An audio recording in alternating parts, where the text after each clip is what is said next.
Welcome to the Infinite Wealth Podcast, where we teach clients how to build wealth and create passive income without the risk of Wall Street.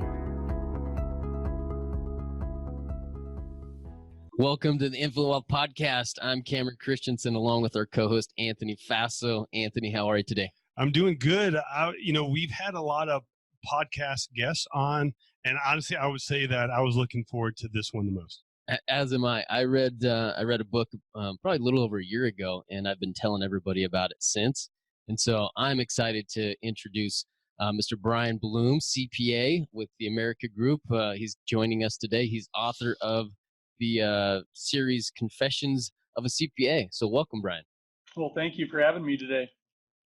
Absolutely. We're glad to have you. Can you tell us a little bit about kind of your history, maybe about the book series just in general, and then we'll kind of start asking questions and we'll go from there.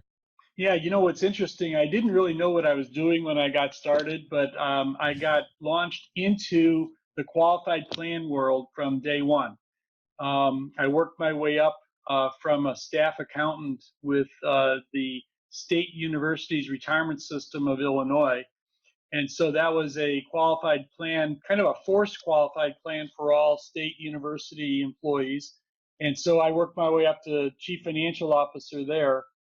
And then I shifted over and took a position with an independent CPA firm to learn the third-party administrator business of 401ks and IRAs and SEPs and the like.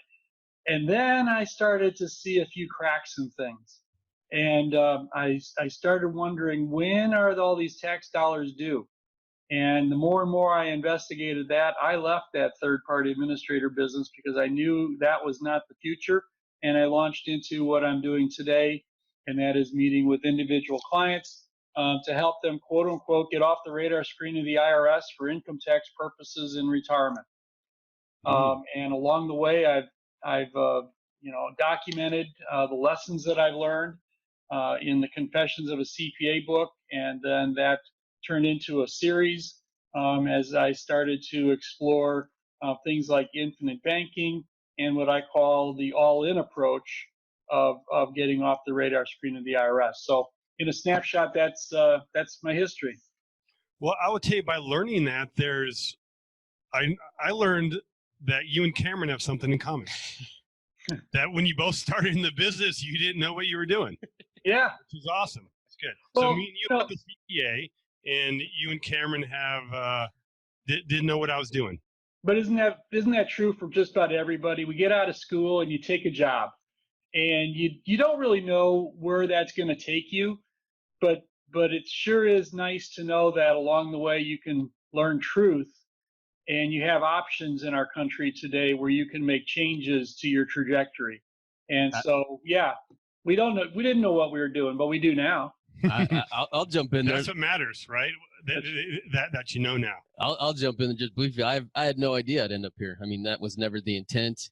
I look back and you look at it's kind of cool when I look back at my life and look at 3 or 4 very critical points in life when you had things that kind of shoved you one way and set you off on different paths. And no, very thankful for it. Yeah, that's right.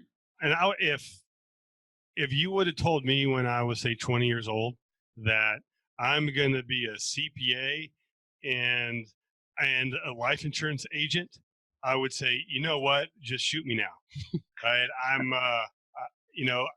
But when we're young, we don't really know what we don't know. And there's so many things, and you're right, this is a great country, and there's so much opportunity to change. Yeah, but Cameron, that's a great way to make sure you have your privacy on an airplane. If you got Chatty Cathy next to you on the airplane, you just want it quiet. All you got to do is tell them you're a CPA and an insurance agent, and they'll leave you alone. Time to take a nap. This is kind of, I didn't have this one written down, but just talking about CPAs is, Bryan, I'd love your insight in this, or just your perspective is, we reach out, we talk to a lot of CPAs. What do you think the pushback is with some of the strategies that we kind of implement there, right? You've got the background. What are your thoughts there? That's easy. We're arrogant and we're cheap. So number one, most people make the mistake of telling a CPA that they're wrong. Bad idea, because number one, our arrogance says we're not, And then secondly, we're so cheap. How dare you tell me that I wasted my money on my college education? Mm. It's a complete turnoff. You can't do that to a CPA. Yeah, so that means, Cameron, through this podcast and other podcasts, you shouldn't tell me that I'm wrong. That's right. You know, there we go. Man, Brian, me and you need to hang out more. But you know what? You know what you do? You ask a CPA his opinion. Yeah. See, we're paid to give our opinion. Therefore, that starts a conversation. And you can have a conversation with anybody when you first show interest in them instead of trying to tell them they're wrong. You know, Brian, one thing I've noticed in your books, particularly the more recent ones, how your choice of words are different than what the industry and what most people were talking about. And one in particular, you've talked about in retirement. Most people say, "Well, I want to have income in retirement," but what you state is what you need is cash flow. That's right. Would you mind expanding on the difference? Yeah, it's easy. Income's taxable. Cash flow may not be. It's as simple as that. Do you want to file a tax return when you're 95? No, thanks. Why do 95-year-olds have to sign tax returns? They don't even have the mental capacity to know what they're signing, yet our government takes their money from them. It's only because the tax code requires us to pay an income tax once when we earn our money. So if we do it right, you don't have to file a tax return after age 65. But we screw it up because we don't want to pay today's taxes. We'd rather pay tomorrow's at an unknown rate. So what is right? You said if we do it right, we don't have to worry about that. What does right look like? Can you tell us a little about that? Yeah, pay your taxes today. Pay what you owe today. I mean, come on. We're in about as low a tax rate structure as we've ever been in the history of the Internal Revenue Code. Why wouldn't you want to pay your taxes today? And so if you're going to do it right, do what the code says, pay taxes as you earn your income, and then consequently invest your money in such a way that it produces a predictable cash flow that is exempt from income taxes. And you're done. It's not hard. I agree. Yes. Anthony, Anthony, I have the same perspective. And I've heard you kind of talk on this before. Can you kind of maybe expand on that just for a minute on the rates versus the thresholds, right? Because you've talked on, I thought this is just a really good point you made in a different conversation. Rates may go up or rates may come down, but or I forget exactly what it was. I'll throw it over to you now. Go ahead and finish that for me. Okay. You know, our popular media and our popular financial magazines all talk about tax rates. You know, they talk about the 15% rate, the 25. Oh, the top is 37. Well, by the way, did you know that the top proposed income tax rate was once 100%? Franklin Delano Roosevelt proposed to Congress a 100% tax rate for anyone who earned over a certain amount of money. Now, this over part, that's called the threshold. And so he wanted to tax every dollar you earned over a certain amount of money. Well, Congress talked him down to 94%. Wow. And there was a day when our threshold, when our tax rate was 94%. Now, the documented story goes that there was an actor back in that time who said, there is no way I'm going to earn more than $200,000 a year because that's what the threshold was. Can you imagine? You earn $201,000 and that last $1 the government gets 94 cents of. He said, I'm not going to do that. I'll make a couple movies a day and then I'll go to the beach. And that's what he did because he didn't want to give the government all his money. Now, fast forward, that actor became our president. And then we started to learn about thresholds because Ronald Reagan got all the press, all the publicity because he reduced our top tax rate from 70% all the way down to 28%.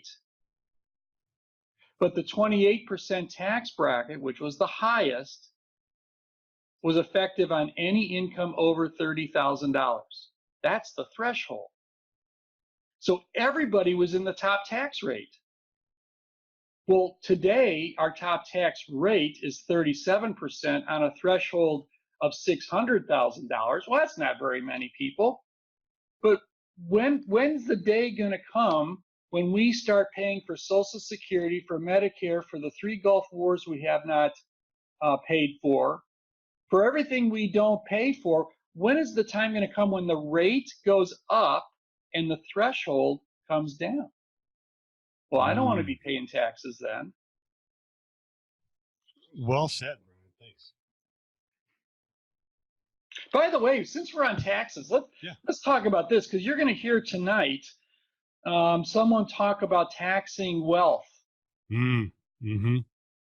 But she's going to say, we need to implement a 1.5%, 1% wealth tax on the tippy top, on the rich cats. I mean, the people who've got assets of, god awful amount of money, just the tippy top. Well, did you know that our income tax code in 1913 was introduced as a temporary tax on the tippy top income earners? We've been down this road before. Mm-hmm. The tippy top all of a sudden becomes $30,000 a year. That ain't very tippy top to me. Mm-mm. No, I've even seen that in our local government. They will create a temporary tax for some good reason, but it's only going to be for a limited amount of time. But what happens when that time ends? They find another good reason to raise taxes or to keep them the same. Yeah, exactly. So we just kind of talked about just a minute ago was rates going up, thresholds coming down, right? Right. So what are our opportunities? Where are different places that we can keep money, right? This is the stuff that you're talking in your book. And in your books, you make a really good distinction between tax-free accounts and tax-exempt accounts. Can you touch on that for us? Sure.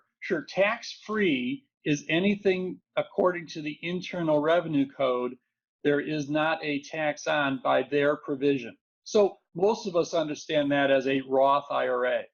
Mm-hmm. Yep. Okay, you invest after-tax dollars. It's promised. Now get this: it's promised to grow tax deferred. It is not promised to grow tax-free. It's promised to grow tax deferred, but it's also promised to be distributed tax-free. Okay, so that kind of eliminates the nasty term tax deferred. So it's, if you can get it tax-free in distribution, you're good to go. Now, remind me to come back to that, because there's a problem there. The other way of doing this is to find cash flows that are tax-exempt. Tax-exempt cash flows come from nuances in the tax code itself. For instance, if you can figure out how to structure a series of loans to yourself that don't have to get repaid, whose interest doesn't have to be paid until you're dead, well, now you've created a tax-exempt sum of money that is provided by the nuances of the tax code. You see, the tax code merely says that loan proceeds is not taxable income. So when you buy a car and you borrow $40,000 to buy a car, it doesn't go on your tax return as income. Neither does any other loan proceed that you can arrange for yourself. The trick is to find someone who's patient to collect the debt until you're dead. But you can do that. So that's the difference between tax-free and tax-exempt, Cameron. And then you asked me to remind you to come back to tax-free distributions of a Roth. So this will bring out my cynical side. So great. You guys haven't well, Anthony, you're a CPA. So let's you. You kicked me out of there pretty quickly, Brad. No. You might appreciate being kicked out, because I don't know if Anthony knows the answer to this question. Okay, try me. All right, Anthony. If you take money out of your IRA, do you get a 1099-R at the end of the year? Yes. And the R stands for retirement, right? Because that's money that came to you in your retirement that you have to pay taxes on. Comes on a 1099-R, right? Correct. Okay. Now, if you own a Roth IRA, you know that thing that's distributed tax-free? Mm-hmm. You take $10,000 out of your Roth IRA, do you get a 1099-R? Yes, you do. Why? It's not taxable. And I know there's a little box in there that says, believe me, I'm a recovering CPA, so I'm using that for anything that I get wrong, right? So I'm throwing that disclaimer out. But there's a box on there that says taxable amount not determined. Now, does that seem odd? What's so hard about determining the taxable amount of something that's tax-free? See, we shouldn't be getting a 1099-R from our Roth IRAs unless maybe they're planning on taxing it in the future.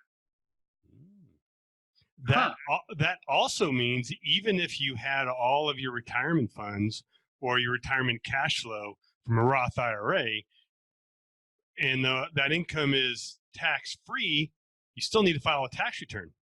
That's exactly right. Now, think about it this way. If you're the government, and what can people put into a Roth IRA today? $6,000 a year or something like that? Yeah. Would you rather have the taxes on the growth of $6,000, or would you like to wait as the government 20 years and then say, you know what, y'all thought that was too good to be true? We agree. And now that your account is $500,000, we're going to start taxing the growth on that money. What would you rather have taxes on $500,000 or $6,000? $500,000. Mm-hmm. Duh. That's why we get a 1099-R on a Roth IRA, because they have all the plans in the world to tax that sucker. So is it going to be tax-free? I don't know. How about municipal bonds? I was just going to ask you. I was going to say, I see a lot of older clients. Those are tax-free, right? That's what you'd think. So if you have all your retirement income coming from municipal bonds, why do most retirees still owe $10,000 of taxes? Cameron? No, I believe it's because that's a provisional income, right? Right. So you want to expand on that since I don't get it wrong? Yeah, because we've got gross income, taxable income, adjusted gross income. I mean, they got so many ways to define income. There's this one called provisional income. And provisional income determines how much of your Social Security is taxable. Well, now that's a head scratcher just in and of itself. How on earth could Social Security be taxable since they've already taxed it when you put the money into the system? It comes out of the system. That's called double taxation. We threw tea in the harbor 200 years ago because of single taxation without any representation. Now we've got double taxation, and they know about it. And we just sit by and let it happen. But provisional income determines how much of your Social Security is taxable. The average successful couple today is going to get $48,000 a year from Social Security. And their municipal bond interest may indeed make 85% of that taxable.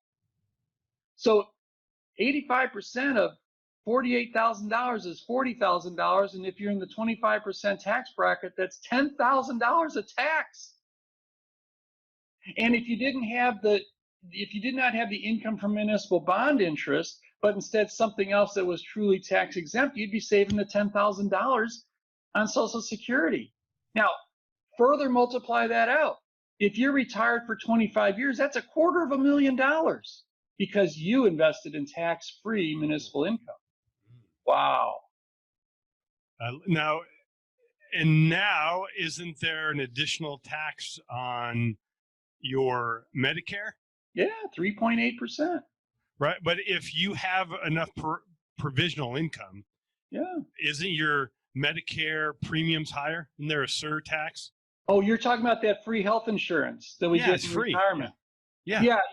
That free health insurance costs everybody at least $135 a month, maybe $500, and it's dependent upon your income. You see, you want to appear poor. Because if you appear poor and you have no income that has to show up on the income tax return, well, then you're going to pay the lowest premium for that free health insurance. So that is where we call it a premium or surtax or whatever. But the bottom line, that's money coming out of your pocket because of these so-called tax-free investments are not so tax-free. Can you imagine how much income testing is going to go on 10 or 15 years from now, when they don't have any, I mean, your Social Security, you ever see that statement where it says they don't have enough money to pay you starting in, I don't know, 2038? Yeah. So they tell you we can only pay you 78% of what we're telling you today. So we're, technically we're lying, but, here's what you're going to get. They're going to rob Peter to pay Paul. And your name's just changed to Peter and Peter. I love it. Well, that was so funny. I forgot what I was going to say. I'll kind of broaden it back out again. Is what we were just talking about is really distribution, right? Is opportunities back in retirement, and I like the focus of your book in books is because what everybody else is talking about is straight accumulation, right? Is rate of return, rate of return, rate of return. But yet Anthony and I, right, we have conversations on, hey, what are we trying to plan for? Usually it's income, right? I know you prefer the word cash flow, but can you tell us a little bit on kind of different perspective of where you're coming from versus where everybody else is? Yeah, you see, Anthony and I were trained as CPAs to calculate the internal rate of return of a portfolio or a series of payments or whatever. In other words, on anything, right? On anything from today until age 90. What's the IRR? Well, you know what? The IRR is totally irrelevant if you don't have what I call the capital equivalent value rate of return at the halfway point. You see, you can't distribute a certain sum of money in terms of cash flow unless you get to the top of the mountain first. So we might take a look at this IRR for a 60-year period of time, but if you don't get it done before you start distributing it, it's not going to happen. You're not going to have the money. So the rate of return no one calculates is what rate of return do you have to have between now and you retire so that you have the cash flow you want to retire on. That's called the capital equivalent value rate of return. And no one makes that calculation. There's not a CFP or a CPA. Heck, most of them don't know what I'm talking about. Agreed. I was going to jump in there is we have this conversation. I know you do. We have the same calculators, but what we talk about is we'll use kind of different calculators, a funding calculator that'll show us what we'd have to earn in an alternate account. And when clients are talking about, every single one of them comes up with what's the internal rate of return? What's my ROR on this insurance policy on my cash value accumulation it's such a difficult conversation to kind of have with somebody when they're coming from there. But yet we're trying to explain that, listen, that's not what it's always all about. And here's kind of a better scenario or situation. This is how we should be analyzing this product, right? So I don't know if that was kind of convoluted, but in my opinion, that's the best way to kind of interpret or to look at the performance of a life insurance policy is look at the cash flow that it can provide for you on the back end. Right.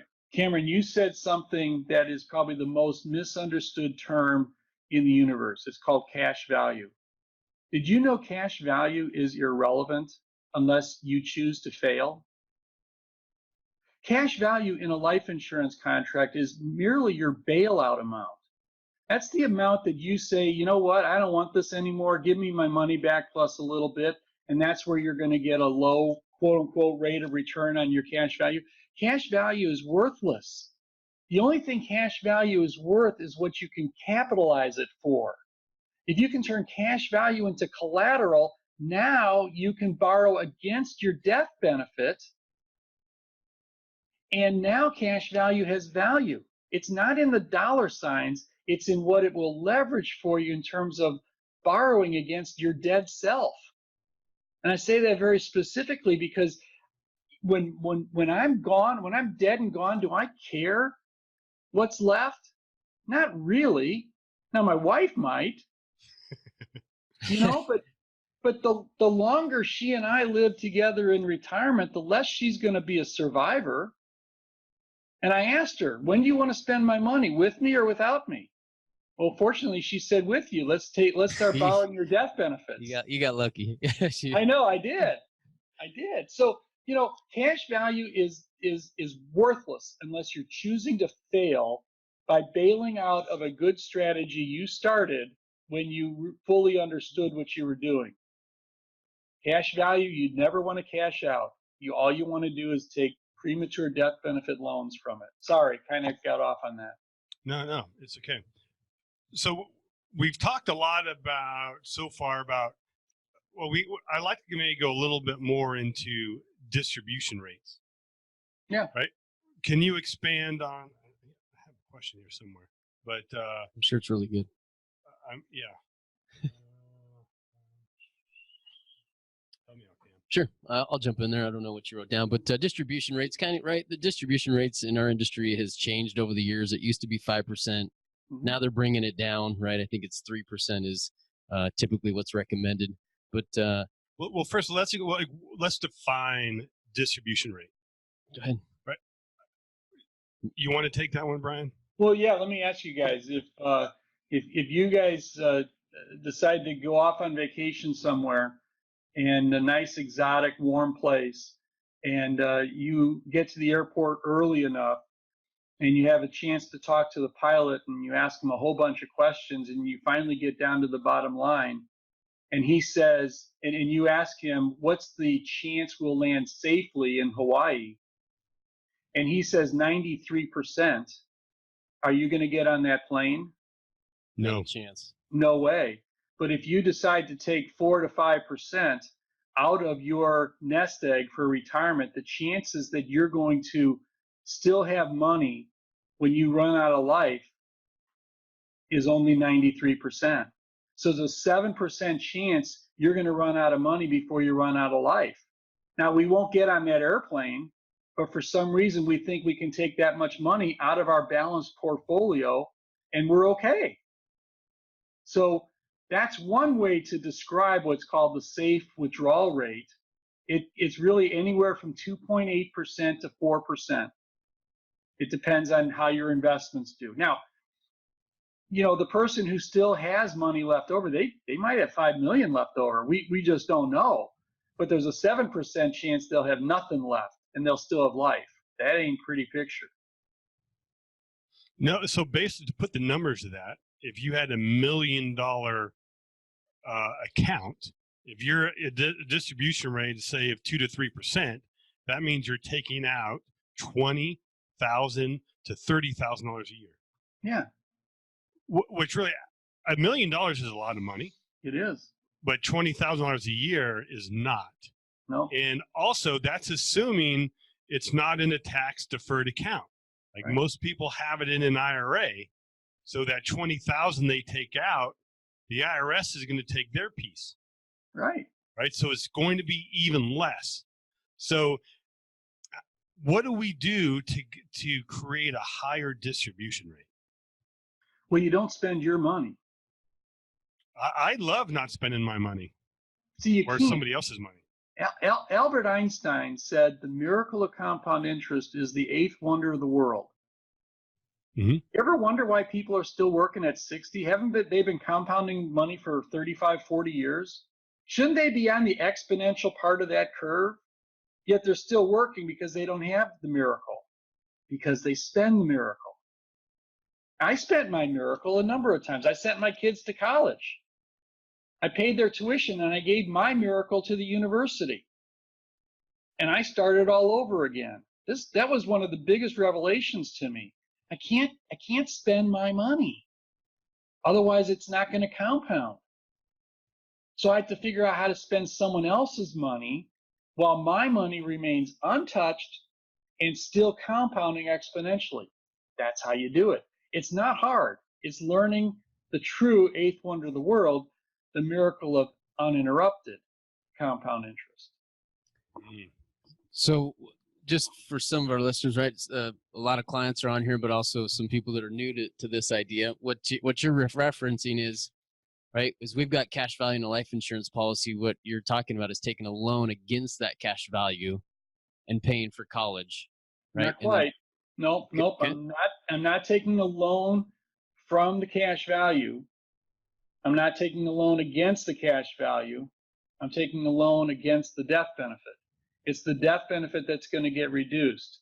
I don't want anybody thinking that if I take a loan from my life insurance policy, my cash value has somehow become diminished in its earning power. Now, there are some life insurance companies that will reduce their dividend if you have a loan outstanding. Mhm. Those don't work. But if you can find a life insurance company that will not reduce their dividend rate because you have a loan outstanding, well, now you're in business. So it's always a loan against your dead self. It's not a loan against anything other than your dead self, financed by the insurance company. It's their money. They're prematurely giving you your money. So we kind of, you gave the answer where the ways to create uninterrupted compound interest and have a higher distribution rate is life insurance. Yeah. But you do a really good job in your first, well, you did a good job in all the books, but in the first one, you really detailed why life insurance is a better product than what's out there. Would you mind giving our listeners some idea of why life insurance is a great place to store cash?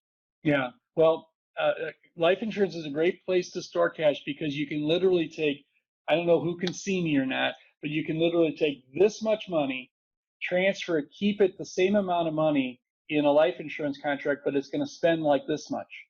So if you've got $2 million in one account, if you can transfer it over to a life insurance, if you have $1 million in some other account and you can get it transferred over to a life insurance contract and still just have $1 million, it's going to spend like 2 or 3 because you're able to build on the compounding of that $1 million and not interrupt it.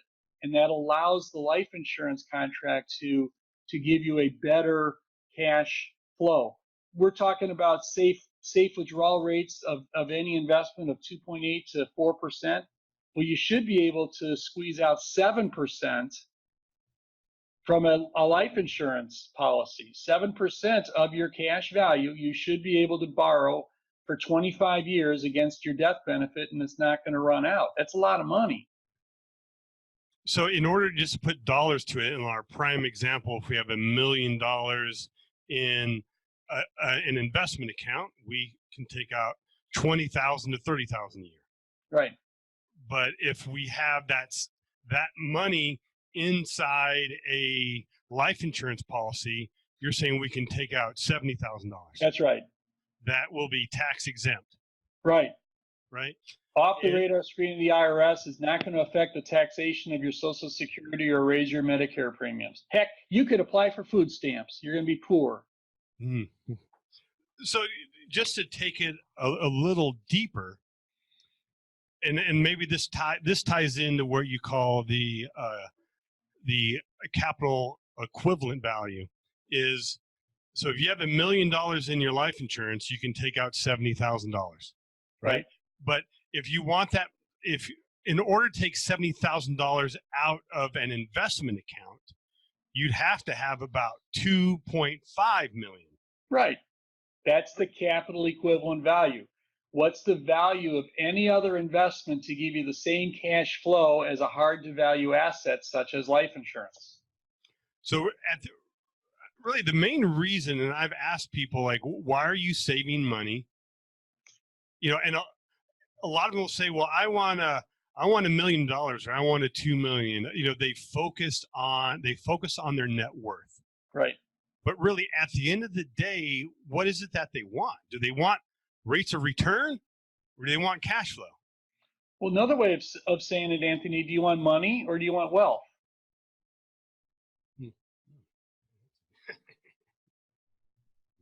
I mean, money's you're going to spend the $20,000 to $35,000. Wealth is using someone else's money and being able to spend $70,000. That's wealth. I want wealth. Wealth doesn't go on the income tax return yet. Well, I should say it doesn't go on the asset tax return yet.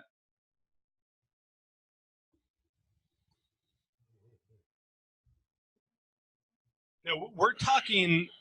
Let's describe what type of. There's a lot of different life insurance products out there. So, explain which one you're talking about. Okay, so let's be really clear because I get this all the time. So when I talk about tax-free, I'm talking about Roth IRAs. When I'm talking about tax-exempt, I'm talking about loan programs, not necessarily life insurance. You can structure the same thing with your paid-for house. Your paid-for house is exactly like a life insurance contract.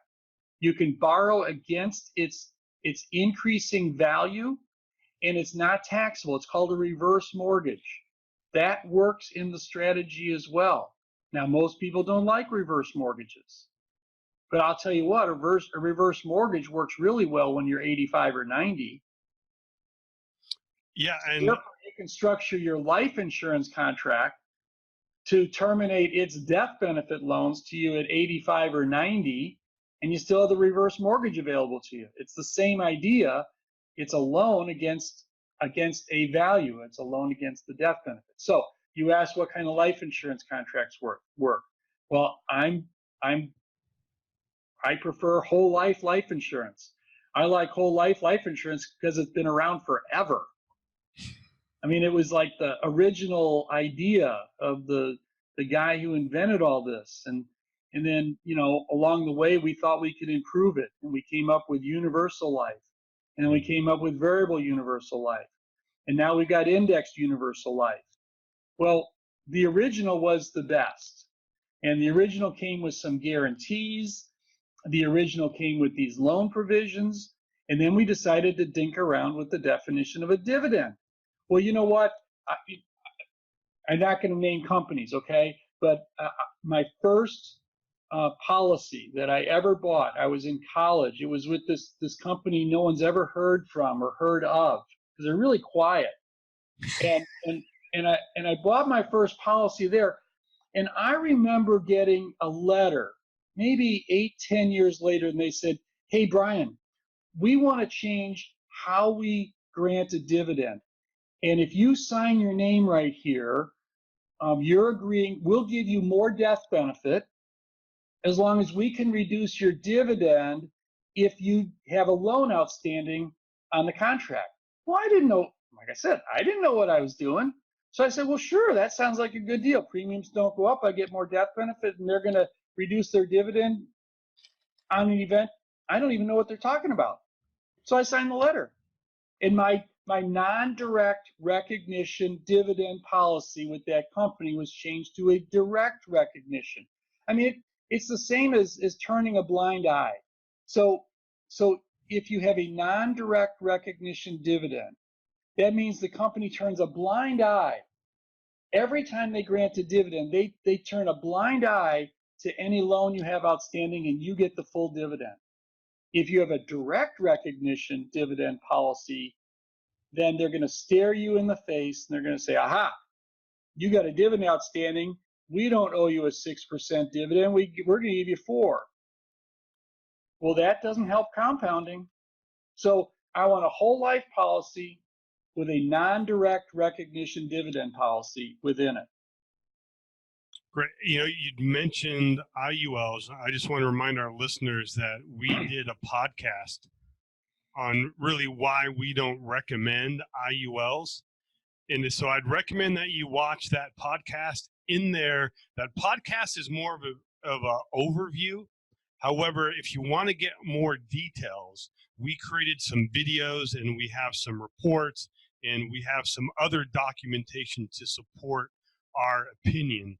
And you can access that free at Infinite Wealth Consultants /IUL. We will put that in the links of the show notes. Great. Bryan, I know you've been doing this for a while. I've been doing it for 10 years, same time as Anthony. Is when you introduce kind of this idea, this strategy to people, or let me say it this way, is when I introduce this idea, strategy to people, I usually get one of two answers: is this sounds too good to be true, and why isn't everybody doing it? Mm-hmm. Can you maybe touch on those questions? Yeah, the why everyone isn't doing it is really easy. The answer to that is because everyone who understands it does. That's on us. Yeah, agreed. If we explain it properly, they're going to do it. And is it too good to be true? Not if you understand compound interest and not interrupting it. It's really simple. But it's on us, because everyone who understands this concept does it. I agree with you there. In your book, I was looking over it on page 71. You make a comment when you're talking about financing large purchases, right? We just kind of talked about college a minute ago, so I thought this was relevant. But in the book, you say you're financing a purchase and not financing an asset. Why does the dealership want to be paid the entire cost of the car, $30,000 by the end of the 4th year? So if you could help Anthony understand what you're talking about in that section of the book. All right. So if you're going to buy a car, are you going to use the car until it's dead? Probably not. Probably not. Then why are you going to pay for the whole car? You're not going to use the whole car, so why should you pay for the whole car? Yeah, Cameron. It's a great point. I honestly have never thought of it that way, right? Is everybody just assumes, hey, you pay this thing off as quickly as you can, and then you've got some kind of residual value left in the car. That's the concept behind leasing a car. When you lease a car, all you're doing is paying for the part of the car you're going to use, not for the part of the car you're going to trade in. So why not set up your own leasing company through your life insurance contract and only pay for half the car? Interesting. I never even thought about that. Yeah. Why pay for all of something when you're only going to use part of it? Because the bank says you have to. Because the car dealership says you have to. Well, why do they say you have to? Because it's in their best interest. Why pay for half of what? Why pay for all when you're only going to use half of it? Now, if you're going to drive that thing until it's found on the road dead, well, then you're going to have to pay for the whole thing. But most people don't do that. Heck, most people in America today, they get a new car as soon as the car payment stops. Mm-hmm. When they paid for the whole car. Yeah. Well, what would you say to somebody who says, who's on the fence? Maybe like, this sounds good, but it's different and I'm just not sure. So what would you say to somebody who's on the fence? Well, it's your choice. I'm committed to helping you understand it. You see, right now you have what I would call box of comfort, and you love to stay in this little box of comfort. My guess is that I've just asked you to step out of your comfort zone, and that's why you're feeling a little bit uneasy. But I'll tell you what, my commitment to you is not to relieve all your fears, not to relieve everything but I promise to make your box of comfort bigger. So that I've asked you to step outside of your comfort zone, I'll make that zone bigger through education and through helping you work your way through this. And that takes years, guys, because this is out of the box thinking. And truly, no one fully understands this until they've borrowed against their dead self and gone to Disney World with their kids. Now they get it. Because you see, if they're sticking all their money in their 401k plan, are they going to Disney? No, because you got to quit your job to get the money out of the 401k plan. But if you put your money instead into a life insurance contract, can you go to Disney? Absolutely, because you're just going to go into Disney on the death benefits that you're going to get 80 years from now. And heck, you're not going to get them anyway. So why wouldn't you want to enjoy your death benefits with your kids at Disney? See, people don't understand this until they actually use it. And when they use it, bingo. That's how I learned how to use it. A guy talked me into it. I mean, literally talked me into it. And then all of a sudden, my car died, and I needed a new car. Well, I couldn't make the premium payments anymore.